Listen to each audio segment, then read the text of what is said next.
All right, thanks a lot, Pete. There are some new developments in the case of a former Mesquite police officer on trial for shooting an innocent man. That case about to go to the jury. David Goins reports. When this trial started, jurors were informed that this started off as a suspicious persons call. Today, they again heard from former officer Derek Wiley about what was going on in his mind and what he knew about that call, namely very little, and that he thought he was actually going to a stranded motorist call. We saw an emotional Wiley on the stand for much of Monday, telling jurors he feared for his life after Lindo Jones had escaped his grasp and was moving away from him back in November of 2017.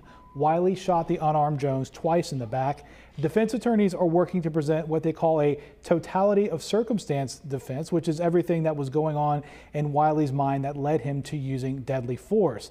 Wiley was back on the stand Tuesday under cross-examination from prosecutors. He told jurors that Lindo Jones fought with him on the ground and that it was dark outside and that he had no backup. You know, y'all pausing the videos and doing all that, but I had a split second to make a decision. And that decision was to shoot or get shot. And so I shot.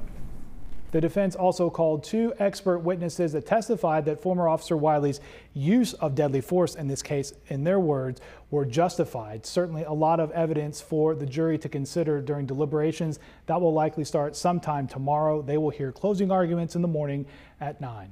At the Dallas County Criminal Courthouse, David Goins, Channel 8 News.